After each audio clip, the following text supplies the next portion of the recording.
tardes a todos y a todas. Muchas gracias por venir a esta nueva actividad del Aula de Cómic de la Universidad de Valencia, de la Vicerrectora de Cultura. Y hoy pues tenemos la suerte de tener con nosotros a una autora que realmente queríamos tener aquí en Valencia y con la que queríamos hablar, que es Anne Simon. Sí, buenas. Una autora que afortunadamente es una autora que ha sido bien publicada en España. Ella comienza trabajando en fanzines, como el fanzine do Puto, se forma en Angoulême, pero curiosamente en España hemos visto de forma casi puntual todo lo que ha publicado. Series como Clara Pilpoal, en la editorial Norma, los cómics de divulgación científica, que son muy interesantes, que hace para niños en la editorial Bayard, la colección de biografías que tiene en la editorial Norma, con biografías de Einstein, de Marx, de Freud, que son realmente interesantes iniciativas, pero yo creo que donde más fama ha obtenido en nuestro país es con la publicación del ciclo de Marilén, con las aventuras de El Cantar de Aglaé, Emperatriz Cistitis o recientemente Boris el Niño Patata, que yo creo que publicadas por la editorial La Cúpula han sido las que más están dando que hablar de esta autora. Ha sido también premio de Jóvenes Talentos del Festival de Angoulême. Yo creo que precisamente esa variedad de obra que tiene nos va a venir muy bien para hablar de muchas características que yo creo son muy interesantes, que van desde el hablar del uso del cómic como ensayo, el uso del cómic como forma de divulgación, pero también de esa capacidad que tiene el cómic para crear universos propios y universos muy definidos. Dicho esto, yo creo que la primera pregunta es, hablando de la utilización de esa parte del cómic como biografía, que es posiblemente lo primero que conocemos de Anne Simon en España. Me gustaría primero preguntarle cómo nace esta colección de biografías, cómo comienzas a hacer estas adaptaciones de vidas de científicos, de filósofos. ¿Cómo nace esta línea de trabajo? ¿Cómo se pasó por faire? Sí, está. Sí, sí. Buenas tardes, c'est ça? Alors, la collection de... En fait, au début, ça ne devait pas être une collection de biographies. C'est mon éditrice chez Dargaud, donc, qui est un éditeur français, qui m'avait proposé de faire une biographie dessinée sur Sigmund Freud. Et au départ, j'étais pas forcément trop pour cette idée. J'avais lu quand j'étais enfant des biographies en bande dessinée et je trouvais ça assez barbant. Voilà, des biographies très classiques. Et finalement, elle m'a proposé de travailler avec Corinne Maillard, qui est une psychanalyste et qui n'avait fait aucune bande dessinée non plus. Donc c'était assez agréable parce que moi j'étais loin d'être une spécialiste de Freud et elle n'avait jamais fait de scénario de bande dessinée, ce qui fait que ça nous a permis de... C'était une sorte de mariage forcé qui a plutôt bien fonctionné. Tu me dis si tu veux que je m'arrête ou... Non, c'est bon. Qui a bien fonctionné. Et donc moi je connaissais un petit peu Freud, mais c'était vraiment pas une volonté de ma part à la base de faire une bande dessinée là-dessus, vu que j'avais mon travail à côté d'autrice complète.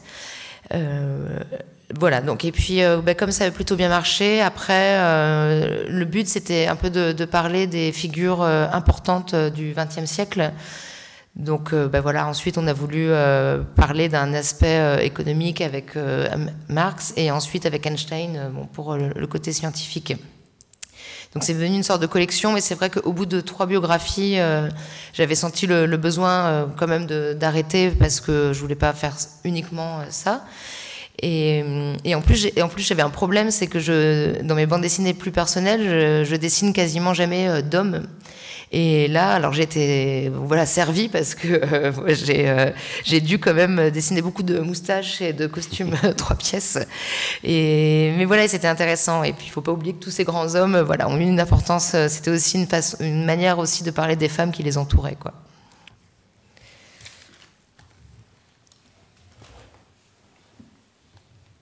Bueno, pues al principio no estaba pensado para ser una colección como tal. Ella trabaja con una editorial francesa y de niña había leído algunas biografías en forma de cómic de figuras importantes, pero no le había gustado mucho el formato clásico que tenían estos.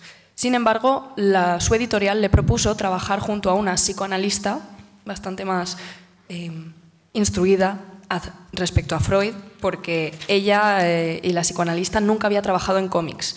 Y ella, al contrario, era una experta ya autora de cómics, pero nunca había trabajado mucho en este ámbito de psicoanalismo. Entonces fue como un matrimonio de conveniencia en el que ambas se vieron obligadas a entrar en un campo del que no conocían mucho, y la verdad es que fue bastante bien. Además, la meta era un poco poner en valor varias figuras importantes del siglo XX. Se hizo con Freud y luego quisieron hacerlo también en el ámbito de la economía con Marx y también en el ámbito científico con Einstein. Por tanto, estas tres biografías acabaron haciendo esta colección o esta serie, pero ahí acabó la cosa porque tampoco quería hacer de esto mucho más. Además, también fue interesante, pero fue también un reto porque ella no está nada acostumbrada a dibujar figuras masculinas en sus cómics o a tener personajes masculinos, y la verdad es que con esta colección tuvo que dibujar muchos trajes, mucha ropa de la época, mucho personaje masculino, y entonces fue una experiencia pues, nueva e interesante y diferente de lo que está acostumbrada a hacer. Je peux rajouter une petite chose aussi. En France, c'est vrai qu'il y a énormément eu de vulgarisation en bande dessinée. Et le but, effectivement, quand on fait un livre de 52 planches de bande dessinée sur Freud ou Einstein, forcément, on ne peut pas raconter toute sa vie ou explorer toutes les théories. Le but de ces ouvrages-là, c'était plutôt de permettre aux lectrices et aux lecteurs de vouloir aussi en savoir plus sur ces grandes figures et de s'interroger un petit peu, parce que, comme on le sait, par exemple, Freud a aussi des travers, et donc il est quand même assez remis en question, mais c'est vraiment quand même, que ce soit Marx, Freud ou Einstein, des personnes donc, qui ont marqué notre société actuelle, et voilà, il faut voir ça un peu comme une introduction vers leur pensée, quoi.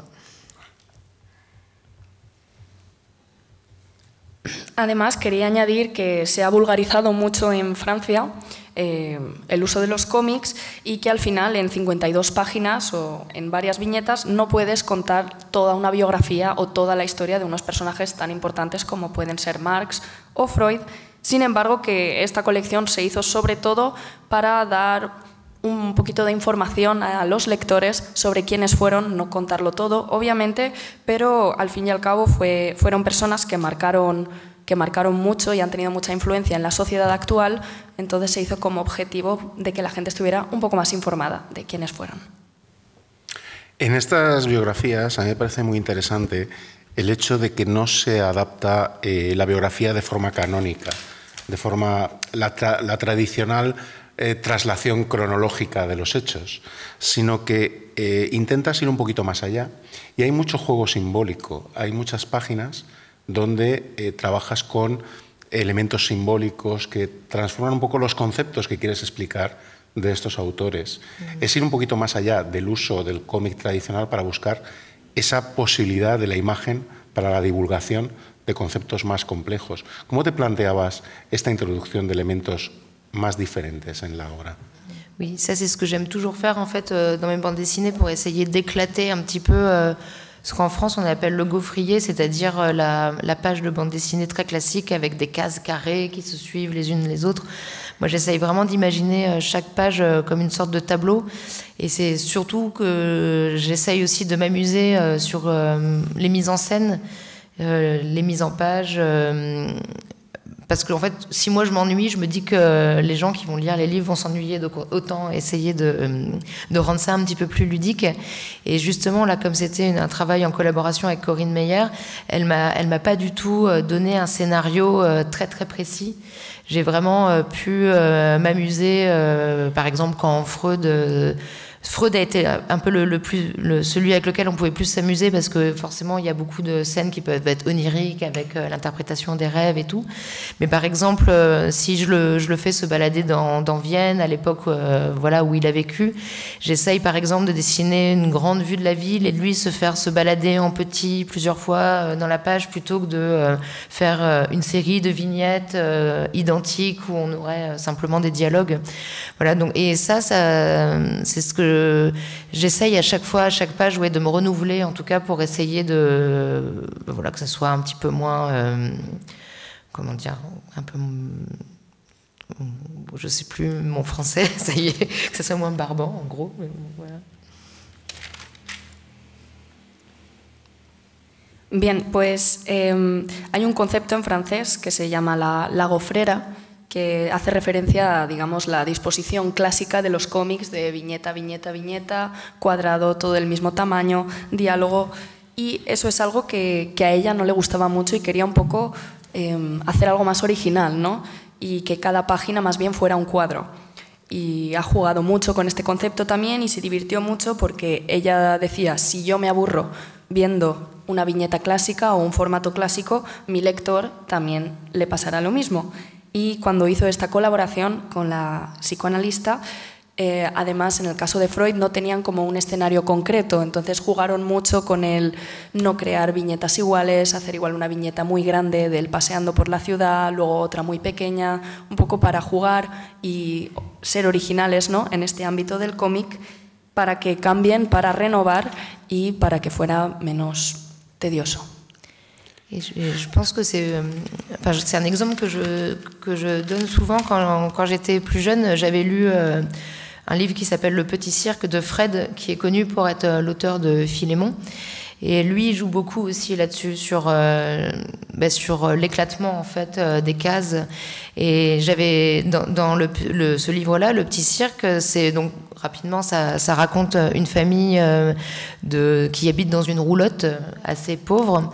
Et en fait, un jour, l'enfant, enfin c'est un couple et son enfant, et l'enfant ouvre la porte de la petite roulotte, et en fait, on se rend compte que ses parents vivent dans une chambre énorme avec des lustres, avec des diamants, mais c'est immense. Et en fait, enfant, je me suis dit, ah mais c'est ça en fait, on peut se permettre ça on peut tout se permettre en fait en bande dessinée, on peut vraiment s'amuser parce qu'on a une liberté totale sur ce qu'on veut raconter. Et en fait, on peut y croire quand même parce que voilà, il faut laisser toujours une part de rêve et d'imagination. Donc ça m'a vraiment marqué ce genre de graphisme en fait.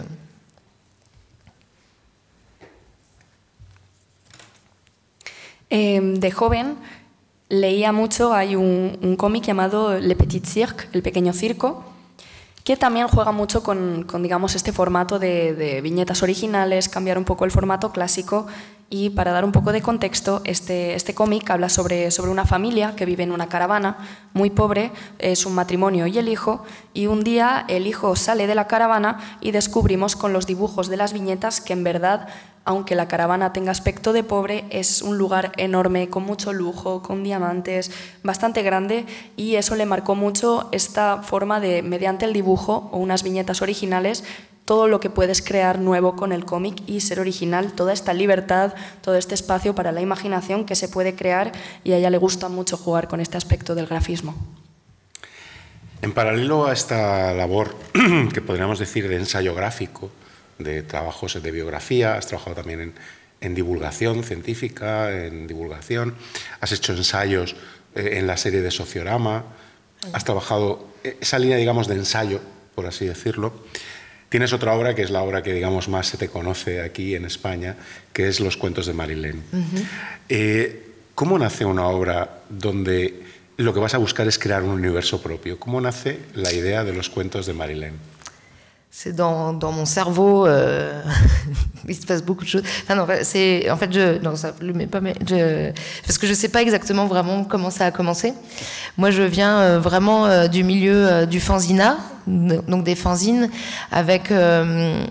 j'ai fait donc l'école d'art, les beaux-arts à Angoulême, et on apprend aussi beaucoup avec les professeurs, mais surtout avec les autres étudiantes et étudiants. Et on a commencé donc à faire avec des amis des collectifs où je publiais des histoires courtes. Mais c'était tiré à 50 exemplaires ou 100 exemplaires. On les vendait pendant les festivals, les salons de comics. Donc ça restait très très confidentiel, mais ça m'a permis. C'était une sorte de laboratoire qui m'a permis, voilà, d'un peu me faire la main. Et donc dans cette revue d'Opututo, dont tu as parlé tout à l'heure, il y avait mes éditeurs français de MISMA. Et un jour, Misma est devenue un peu, c'est professionnalisé, on va dire. On a été distribué en librairie. Et j'ai voulu un petit peu rassembler toutes ces histoires courtes pour en faire voilà, un livre plus conséquent. J'avais dans toutes ces histoires courtes des personnages qui étaient récurrents. Et j'ai voulu les mettre tout ensemble pour mettre en avant un personnage en particulier. Donc ça a été le premier tome qui s'appelle El Cantar de Aglaé. Et je travaillais beaucoup en improvisation à l'époque, donc c'est pour ça aussi que mes histoires partent au départ un peu dans tous les sens, parce que voilà, je travaille pas très classiquement avec un scénario, un storyboard. J'écris des notes assez rapides sur un carnet et après je passe pratiquement directement au dessin, à la planche finalisée. Et maintenant, je me suis rendu compte, parce qu'il y a 5 livres publiés maintenant en France dans cette série qui fera 10 volumes à la fin. Et maintenant, j'essaye de rendre... maintenant, c'est beaucoup plus construit, en fait, mes histoires. Par exemple, La Geste d'Aglaé aborde le sujet du féminisme. Mais je me suis pas dit, tiens, je vais parler du féminisme. C'est quelque chose qui est venu très naturellement. C'est presque mon inconscient qui me disait de parler de ça. Et donc, au fur et à mesure, quand j'ai choisi les personnages principaux dont j'avais envie de parler, je me suis rendu compte qu'à chaque fois, il y avait un thème, un fil conducteur principal, qui était la quête du pouvoir. Et donc, voilà, c'est là que ça a commencé à prendre forme, où je me suis dit, mais voilà, je vais faire un monde complètement fictionnel, mais qui est aussi le reflet de notre société actuelle. C'est-à-dire qu'après, dans Boris El Niño Patata, qui est le dernier, je vais aborder plutôt le capitalisme, la société de consommation. Les derniers tomes qui sont pas publiés encore en Espagne parlent d'eugénisme.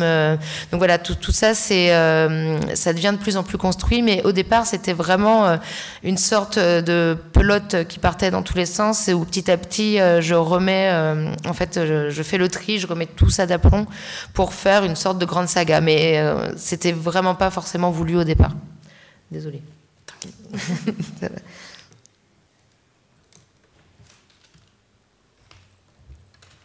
Bien, pues esta colección, digamos que en España, bueno, en Francia por ahora hay 5 tomos publicados, en España unos cuantos menos. En total va a ser una colección de 10 tomos diferentes y sí que es verdad que ahora mismo toman forma de historias más concretas o con temas más concretos, pero que al principio no era eso para nada. De hecho, por ejemplo, ahora sí que hay un tomo que habla más sobre el tema del feminismo, pero tampoco lo planifica mucho de antemano, es más por instinto, porque le nace, ahora voy a escribir sobre esto, hace un borrador primero y ya enseguida ya pasa al dibujo final. Entonces, por mucho que tome algunos apuntes en una libreta, realmente no hay un proceso muy largo de planificación sobre temas concretos. Y sí que es verdad que, sobre todo, al principio, todos estos temas de los que hablaba era un poco más disperso, ¿no? Porque ella quiso juntar todas las historias que al principio ella estudió Bellas Artes en Angulema, y al principio con sus compañeros crearon colectivos en los que iban a salones del cómic a vender estos fanzines.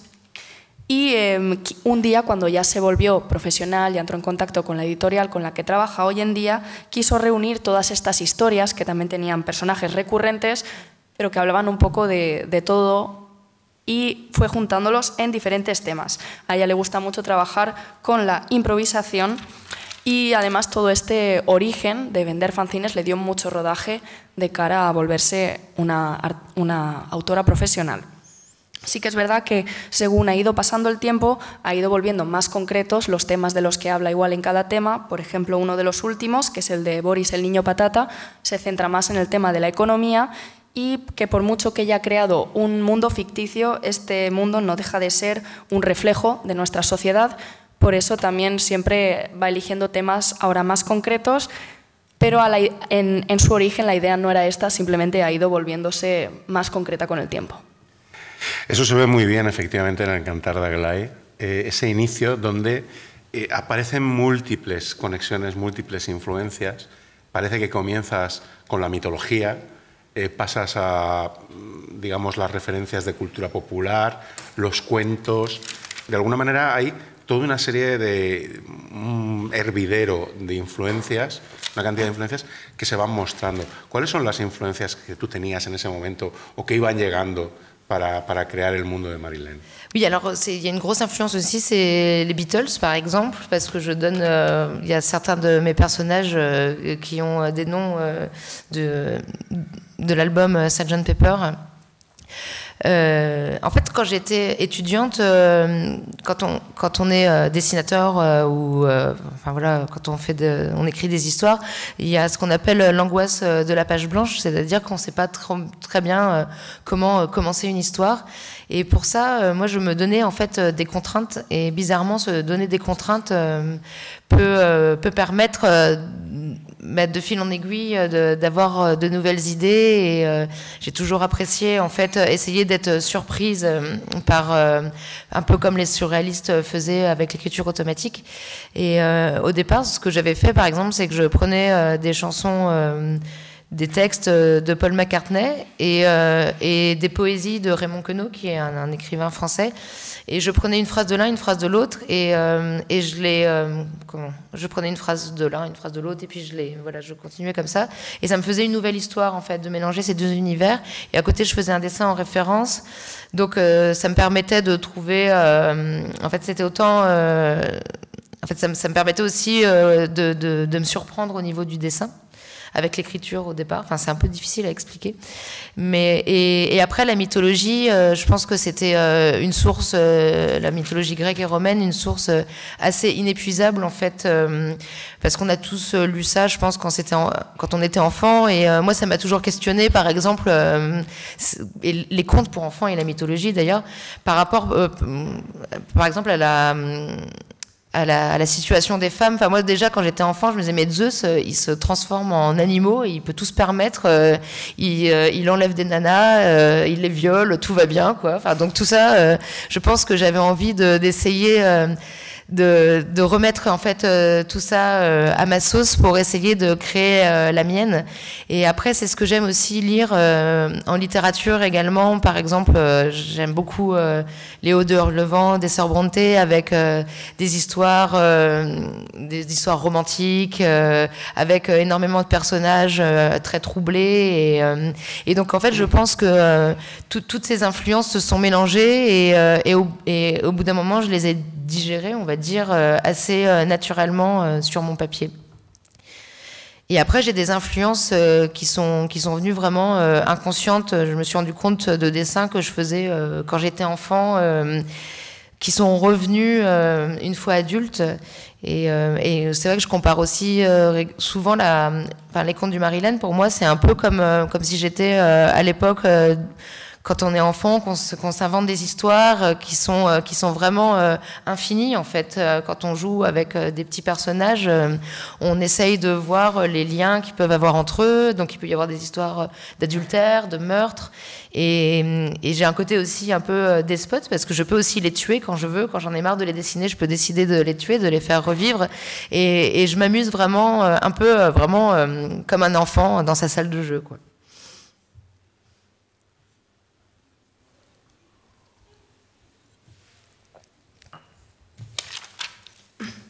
Muy bien, pues algunas de las influencias más claras, por ejemplo, son los Beatles. De hecho, numerosos de sus personajes cogen el nombre de algunos de los álbumes de los Beatles. Y cuando eres estudiante, ya sea de ilustración o para ser autor, hay una cosa que llamamos el miedo a la página en blanco, que es el no saber cómo empezar una historia, el no saber cómo lanzarte a crear un universo. Y ella lo que hacía al principio es que se ponía ciertas normas, ciertas consignas, ciertas restricciones, y a partir de ahí intentaba crear algo nuevo. Como por ejemplo los autores del surrealismo empiezan a escribir y a ver dónde les va a llegar. Por ejemplo, ella cogía una canción de Paul McCartney y un poema de otro autor, los mezclaba, ponía igual una línea de la canción, un verso del poema, y empezaba a mezclar esos dos mundos a ver hasta dónde la llegaba o qué podía crear con eso, tanto a nivel de la ilustración como a nivel de la historia. Además, también es cierto que la mitología, tanto griega como romana, ha tenido una gran influencia porque de niños todos hemos tenido muy presentes, tanto los cuentos, la mitología, y quería centrarse también especialmente en cómo se representa la figura de la mujer en estos. A ella de pequeña le chocaba mucho, por ejemplo, las historias de Zeus, cuando secuestra mujeres, cuando viola mujeres, y le llamaba mucho la atención no poder, que esto estuviera reflejado en la mitología, y quería traerlo a su propio campo y hacer su propia versión de esto. Quería coger toda esta influencia y plasmarlo a su manera en sus cómics. También es cierto que le gustan, por ejemplo, mucho las historias románticas con personajes atormentados, y al final ha cogido un poco todas estas influencias y ha creado algo único.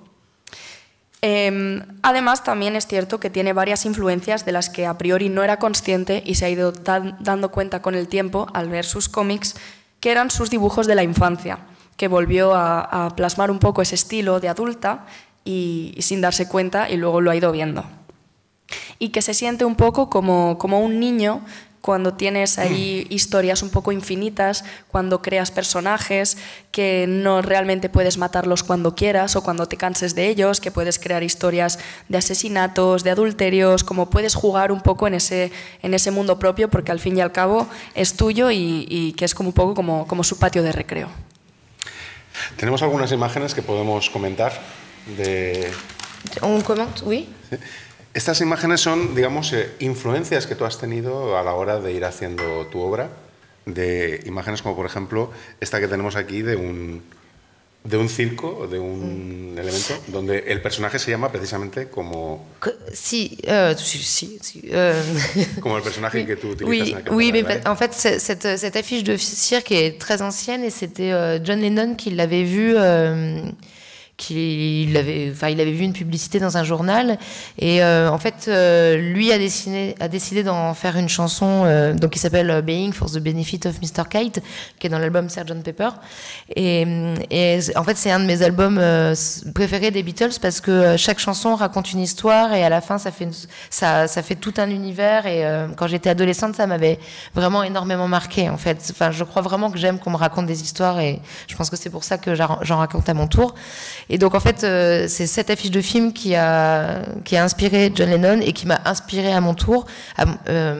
Par exemple, là on a déjà tout. Il y a un cheval dansant. Lennon dans la chanson dit que c'est un cheval qui danse la valse. Et je pense que tout de suite, en fait, on a l'image en tête. On imagine un cheval qui danse la valse. Et je trouve que c'est un point de départ fabuleux pour pouvoir raconter des histoires. Donc voilà, tout ça, je l'ai repris a mon tour.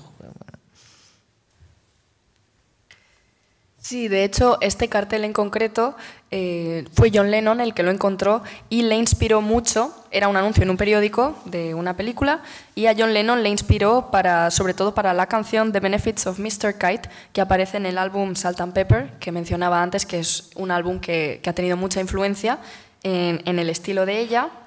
Y de adolescente le encantaba ese álbum porque contaba historias, y eso es precisamente lo que le gusta de esto. Este cartel los inspiró a ambos, a John Lennon en su momento y luego a ella también, para su estilo de cómics, y sobre todo, en especial, cuando habla el cartel del caballo que baila vals. Enseguida es una imagen bastante particular, y es una imagen que cree que es un gran inicio para empezar a contar una historia.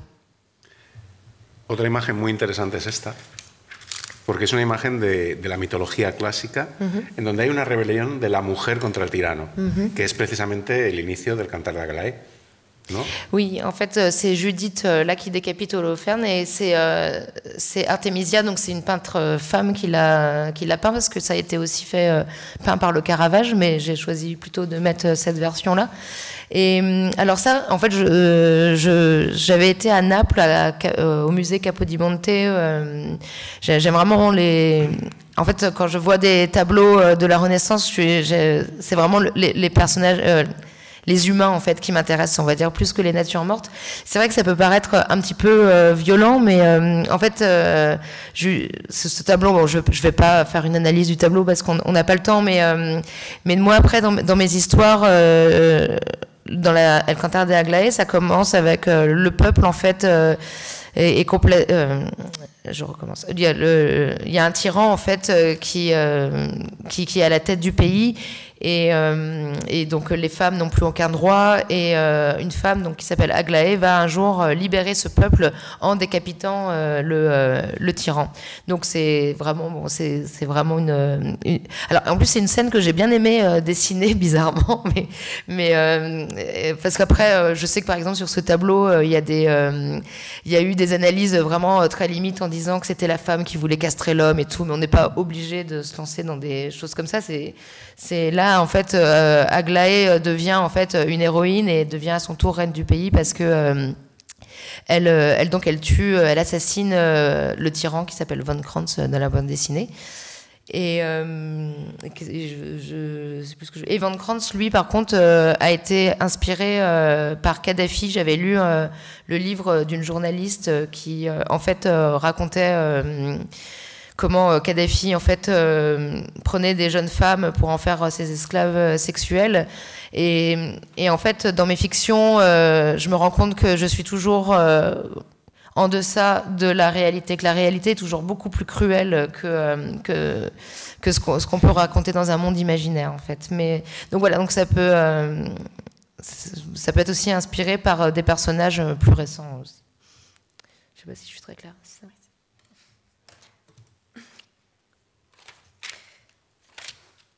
Sí, de hecho, bueno, el cuadro que veíamos antes, en este caso es la versión que ha hecho una pintora mujer, porque Caravaggio también hizo una versión de este cuadro, pero ella prefiere esta versión.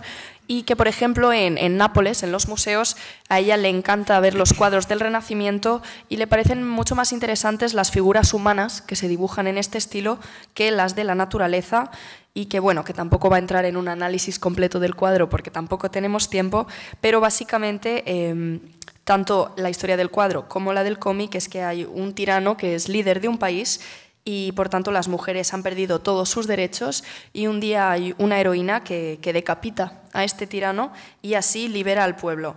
Y la verdad es que le encantó dibujar esta historia, esta leyenda, y plasmarlo a sus cómics, porque también llegó un momento que hubo gente que hablaba de este cuadro como que no, las mujeres quieren castrar a los hombres, pero que no tiene nada que ver con eso y que no ir tan lejos, simplemente es la historia de una heroína que mata a un tirano y que libera a su pueblo. Y el tirano, por su parte, está inspirado en Gaddafi, porque ella leyó que Gaddafi en su momento cogía a mujeres jóvenes y las convertía en esclavas sexuales, y realmente se dio cuenta de que muchas veces la realidad suele ser mucho más cruel que la ficción, y por tanto coger personajes del mundo real para inspirar un mundo ficticio suele funcionar muy bien también. Aglaé nace, como decimos, de esta historia, pero a mí me da la sensación de que en tus obras los personajes cobran vida propia y en algún momento parece como si ellos decidieran protagonizar un poco la historia más allá de lo que tú habías pensado que iban a protagonizar, como si tuvieran su propio discurso y que tú les dejas seguir ese discurso propio, ¿no? Oui, un petit peu peut-être, mais j'essaye aussi toujours de trouver une complexité en fait au personnage. C'est-à-dire que, par exemple, Aglaé, qui devient une femme toute puissante, va devenir mère et devenir en fait à son tour esclave d'un autre tyran qui sera son fils. Donc c'est vrai que je les laisse un petit peu faire, et je me laisse également surprendre par le chemin où m'emmènent effectivement les personnages. Mais je sais plus ce que je voulais dire. Mais voilà, oui, ce qui m'intéresse, c'est qu'il n'y ait pas des tout gentils. Comme on le sait, c'est jamais tout gentil ou tout méchant. Même les méchants, j'essaye quand même d'essayer de leur trouver une sorte d'humanité pour créer un petit peu aussi la surprise chez les lectrices et les lecteurs, quoi.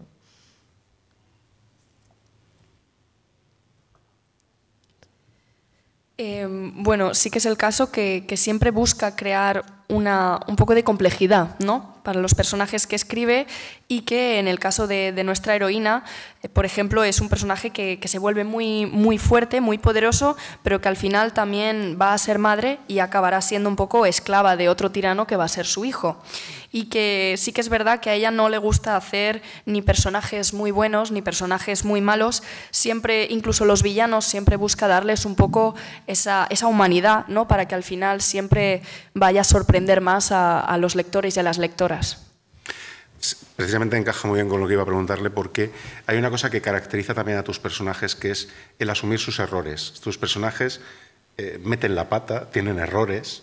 De alguna manera, la heroína, el héroe, es sobre todo y ante todo humano. Y eso es una característica muy clara de tus personajes. No son grandes dioses, no son grandes héroes que siempre hacen todo bien, sino que pueden equivocarse, ¿no? Sí. Après, certains ne se posent pas de questions parce que dans le dernier, Boris El Niño Patata, je pense qu'il ne remet pas trop en question la société qu'il impose au peuple marilène.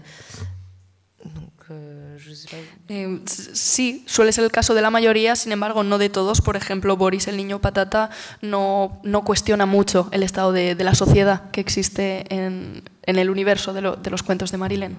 Après, il y a des personnages que j'aime entre guillemets plus que d'autres, mais que j'ai envie de sauver entre guillemets. Alors c'est dans un volume qui n'est pas encore publié en France, mais il y a un personnage qui s'appelle Simone, qui est le bras droit d'Aglaé. C'est elle en fait qui lui inculque en fait toutes ces idées féministes.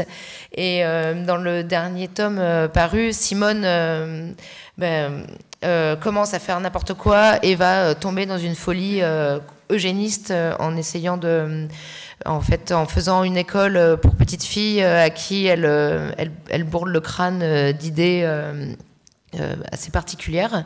Je ne vais pas tout raconter, mais et en fait Simone, j'ai voulu aussi un peu étonner les gens qui liront le livre, parce que c'est un personnage que beaucoup de gens apprécient. Et donc là, il va y avoir, voilà, on va voir qu'elle aussi, elle a des failles et qu'elle n'est pas la femme sans qu'elle a aussi des défauts. Mais là, je suis en train de réfléchir j'ai envie de la sauver quand même, et elle va se rendre compte de ses erreurs, elle, effectivement. Donc, effectivement, je choisis ou pas de les réhabiliter ou non.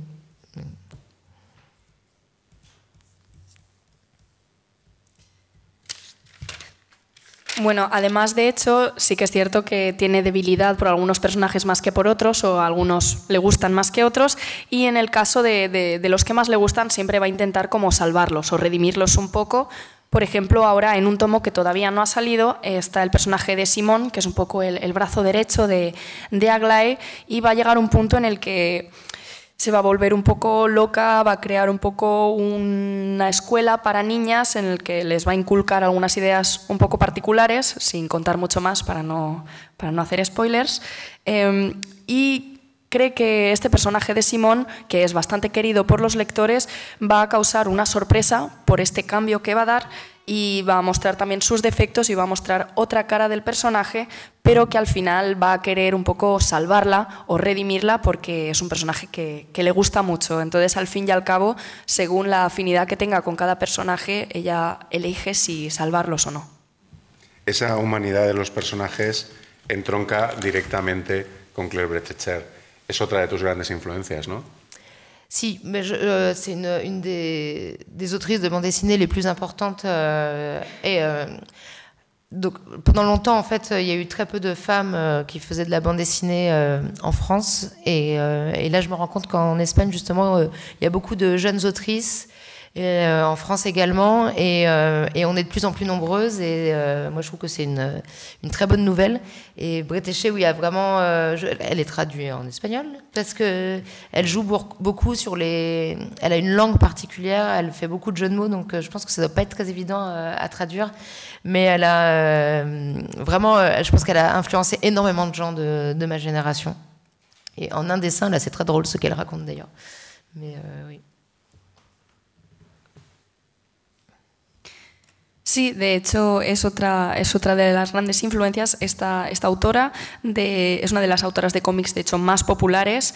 Y sí que es cierto que hasta hace un tiempo en Francia no había muchas mujeres autoras en el ámbito del cómic, pero que cada vez hay más y está viendo que en España es algo que también está ocurriendo. Y no sabe seguro si esta autora ha sido traducida al español porque habla mucho... los juegos de palabras y el lenguaje que utiliza puede ser muy complejo de cara a la traducción, pero que sin duda es una influencia muy importante tanto para ella como para muchos autores de cómics de su generación. Y Copy. Oui, Copy qui est argentin et qui était aussi auteur de pièces de théâtre. Alors c'est dommage parce qu'il n'y a pas d'image, mais c'est vrai que dans mes bandes dessinées, j'aime beaucoup, je mets beaucoup de trames. Mes dessins peuvent être très très poussés avec presque un côté un peu qui ressemble à des gravures, quoi. Et j'aime bien aussi parfois faire des petites scènes de respiration avec des personnages simplement qui discutent, voilà, où on va voir le travail plutôt sur les dialogues, où je peux mettre un petit peu d'humour. Et Copy, donc lui a été auteur de BD et de théâtre, et je trouve que BD et théâtre, il y a vraiment beaucoup de parallèles entre ces deux médiums en fait. Parce que quand on a posé le décor, après, voilà, comme je disais tout à l'heure, on fait bouger nos personnages, on les fait évoluer. Et Copy, dans son humour un petit peu grinçant, ben, c'est un peu la même époque aussi que Bretéché. Et ouais, je trouve ça vraiment intéressant parce qu'il peut dire avec humour des choses vraiment hyper cruelles aussi. Et avec un dessin qui peut paraître naïf, il raconte énormément de choses et je pense que ça fait pas mal réfléchir. Sí, de hecho, este autor no solo escribe cómics, sino que también ha escrito obras de teatro y le gusta mucho el estilo particular que tiene y de hecho lo ha adaptado ella. Por ejemplo, hay algunas viñetas en las que simplemente hace dibujos que hasta parecen como grabados, ¿no? Le gusta mucho coger, digamos, esta estructura del decorado del teatro y a veces hacer escenas en las que son escenas un poquito para respirar. La historia no avanza, simplemente los personajes descansan un poco, hay un poco de humor, es un poco momentos de respiración. Y de hecho cree que tanto el cómic como el teatro son dos géneros muy paralelos y que es precisamente este decorado que creas primero, en el cual luego metes unos personajes y haces que desarrollen una historia y se desarrollen los mismos personajes. Y le parece muy interesante cómo este autor también utiliza el humor para ser muy cruel y que realmente con un estilo de dibujo muy ingenuo, muy infantil, puede ser muy crítico de cara a la sociedad y hacer reflexionar. Otro autor que has nombrado antes, de forma parcial, es Fred. Fred conecta, evidentemente has comentado El pequeño circo, esta obra tan interesante de Fred, pero es verdad que el mundo de Aglaé tiene mucho que ver con los mundos de Filemón, ese mundo que va creándose y que va aumentando, va siendo un universo cada vez más grande. A la hora de plantear ese universo de ciudades, de mundos, ¿cómo va creciendo ese universo particular de Marilyn? ¿Cómo se van creando las ciudades, los mundos, los espacios? Parfois, je ne sais pas comment je fais en fait. Non, par exemple, pour le deuxième qui s'appelle Impératrice 66, ça se passe dans un pays qui est voisin du Maryland.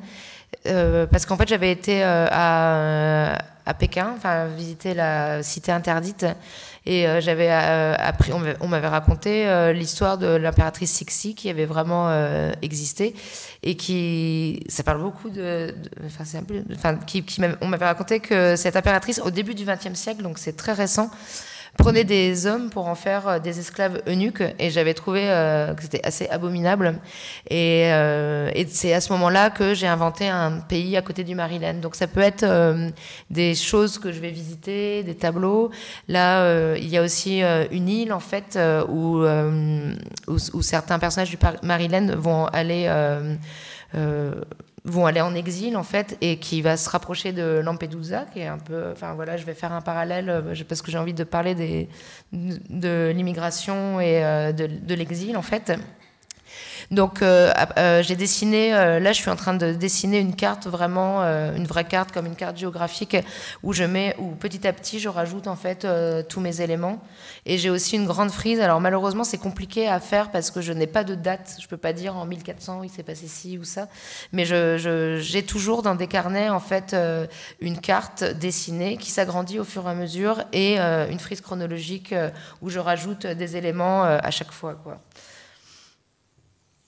Parce que ça se passe sur plusieurs périodes, en fait, le mariage.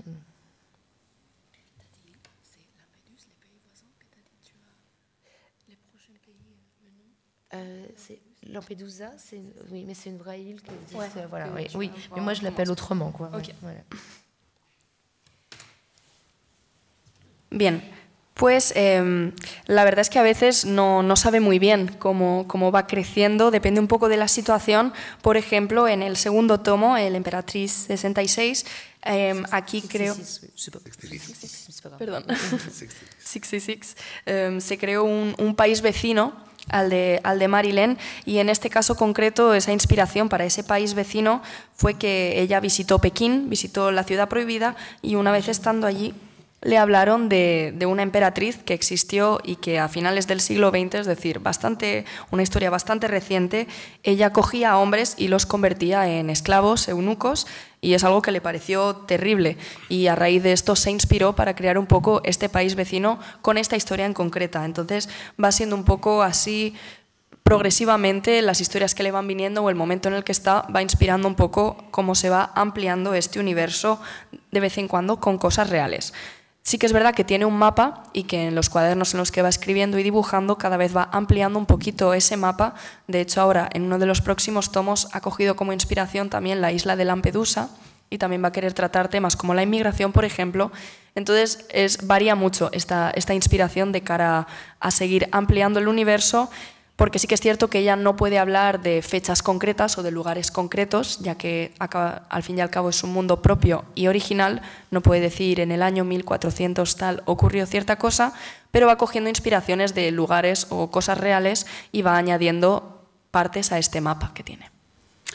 Precisamente esa forma fragmentaria de crear referencias reales. Estaba pensando, por ejemplo, en esta imagen que nos habías puesto aquí, de las patatas fritas, que son reales. Estas referencias de la cultura popular, de la publicidad, están metidas dentro de ese mundo de fantasía, pero de alguna manera favorecen esa conexión que decías de que hablas siempre de cosas reales, de que son un reflejo de la realidad, de problemas del día a día. Estos elementos que vas introduciendo, ¿son realmente una manera de romper con la fantasía o precisamente de acercar esa fantasía a la realidad? Oui, non, je pense que j'ai plutôt envie de casser la réalité. J'ai envie de cette série, en fait, qu'elle soit un petit peu universelle. C'est pour ça que je fais pas de la BD reportage. À chaque fois qu'un sujet m'intéresse, j'essaye de laisser reposer pendant quelques années avant d'en parler pour pas faire ça à chaud. Et c'est vrai que la fiction me permet... je me cache un petit peu derrière la fiction pour pouvoir parler des sujets qui me questionnent, en fait. Donc, et c'est aussi une manière de m'amuser. Par exemple, pour ces frites-là, en fait, c'est une publicité qui passait beaucoup dans les années 80 quand j'étais petite, où on voyait des frites qui sautaient dans des bains d'huile et elles faisaient toute la même chorégraphie. Et dans mes histoires, il y a des guerres, en fait, et comme j'avais pas du tout envie de dessiner des scènes de combat avec des gens avec des uniformes. Je me suis dit, ah mais tiens, en fait, je pense qu'encore une fois, inconsciemment, ces frites-là que j'avais vues enfant à la télévision qui faisaient toute la même chorégraphie en sautant dans leur bain d'huile, je me suis dit, ah, mais c'est un peu comme une armée où on fait toujours les mêmes mouvements. Et donc, de fil en aiguille, je crois que je me suis dit, bah, si on fait une guerre avec des frites, c'est quand même plus propre, il y a moins de sang partout. Donc, en fait, je crois que c'est aussi... ça me permet de dédramatiser énormément de choses. J'ai aussi beaucoup de personnages, certains ont des têtes d'animaux, ça se fait beaucoup en bande dessinée, c'est pas nouveau. Mais voilà, et tout le monde vit dans ce monde sans se poser de questions, et je pense que ça me permet justement d'avoir une sorte de recul, en fait, par rapport à toutes les choses qui me questionnent ou qui me révoltent. Voilà, ça me permet... si je suis révoltée, par exemple, ça me permet de me calmer un petit peu et d'essayer de prendre ça avec un petit peu plus d'humour aussi, parfois.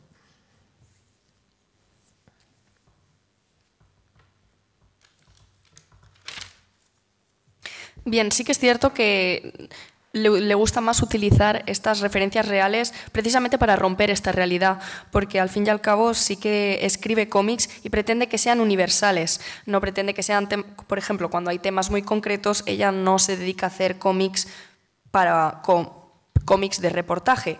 Cuando le interesa un tema, por ejemplo, lo deja reposar durante varios años para ver después qué sigue pensando respecto a él, cómo ha avanzado ese tema, cómo ha evolucionado. No le gusta coger un tema que le interese y enseguida escribir algo porque quiere ver un poco el efecto que ha tenido en la sociedad.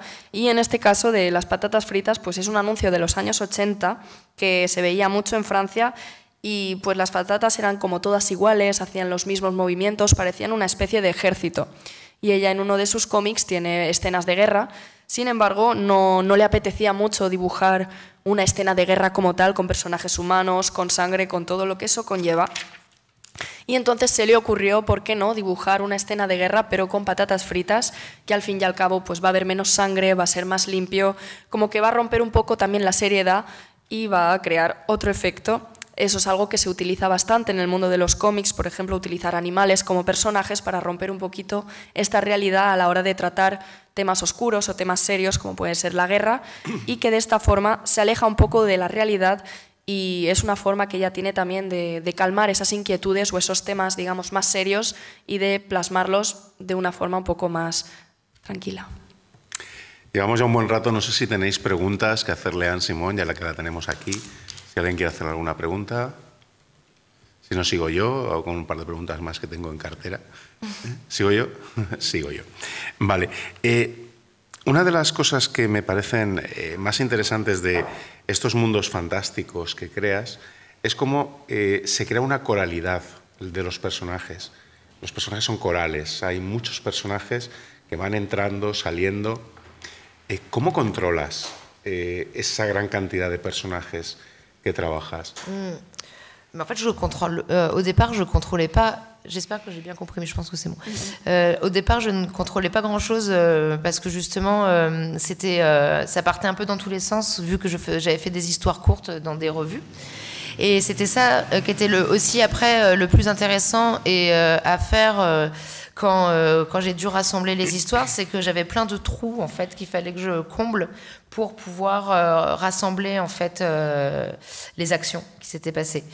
Et parfois en fait il y avait des choses qui n'étaient pas du tout logiques. C'est pour ça que il y a à certains moments Aglaé perd sa couronne plusieurs fois, et c'est parce que j'avais eu des histoires qui avaient été publiées où elle l'avait pas alors qu'elle était censée l'avoir, et tout ça scénaristiquement parlant, je dois trouver des petites astuces pour que ça fasse globalement quelque chose de cohérent. Donc ça c'est une partie du travail qui est vraiment qui me plaît à faire, mais qui est aussi le plus difficile. Mais maintenant j'écris vraiment à l'avance, c'est beaucoup plus construit, et je divise par chapitre, je sais ce qui se passe dans chaque chapitre parce que je publie plus les histoires courtes. Donc maintenant c'est beaucoup plus plus strict en fait. Je sais pas si ça répond, si c'est bon.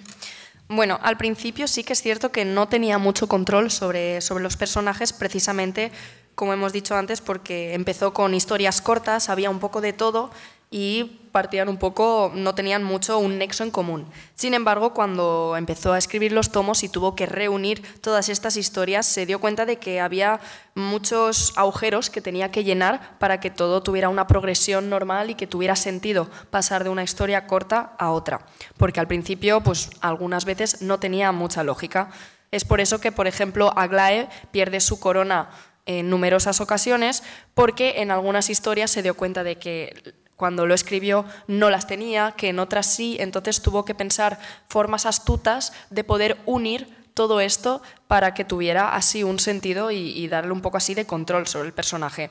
Y sí que es cierto que es una parte de su trabajo que le gusta mucho, pero que también en ocasiones es muy complicada poder hilar todas estas historias Y sí que es cierto que ahora ya no funciona de esa manera, ya trabaja de manera mucho más ordenada, escribe por capítulos, sabe qué va a ocurrir exactamente en cada capítulo y trabaja de forma mucho más estricta, por decirlo de alguna forma. Et ce que j'aime bien faire aussi, c'est, par exemple, dans un des livres, on va voir 2 personnages principaux sur une page. Et quelques temps plus tard, je vais leur consacrer un livre entier. Et après, tout se recoupe, en fait. Une scène qu'on aurait vue sur 3 cases va être développée dans un autre livre sur 10 ou 15 pages. Et c'est ce que j'aime bien faire aussi. Par exemple, il y a un cuisinier qui s'appelle Damien dans le livre. Et à chaque fois, je ne sais pas trop où je vais, mais plusieurs fois, je vois qu'il y a des gens qui l'aiment beaucoup, qui disent « Ah, il est sympa, Damien, quand même ». Et je me dis « Ah tiens, un jour, je vais raconter l'histoire de Damien », mais je ne sais pas exactement où je vais. Et c'est après coup, je me laisse des petites choses comme ça, un petit peu en suspens, pour les reprendre quelques années plus tard et donner plus d'importance à des personnages secondaires. Par exemple, si on voit un personnage un petit peu triste, je me dis mais pourquoi il est triste? Et ça, tout ça, c'est dans j'ai plein de carnets avec des notes dans tous les sens. Et à chaque fois que je commence un nouveau livre, je reprends toutes mes notes et je me dis ah tiens, cette fois-ci, lui, je vais développer un petit peu sa vie et tout ça. À chaque fois, ça ouvre, c'est tentaculaire en fait. Ça m'ouvre de nouvelles portes et c'est assez infini. Et c'est un petit casse-tête, mais c'est vraiment agréable à faire. Et c'est un casse-tête pour toi aussi, là, non? C'est bon.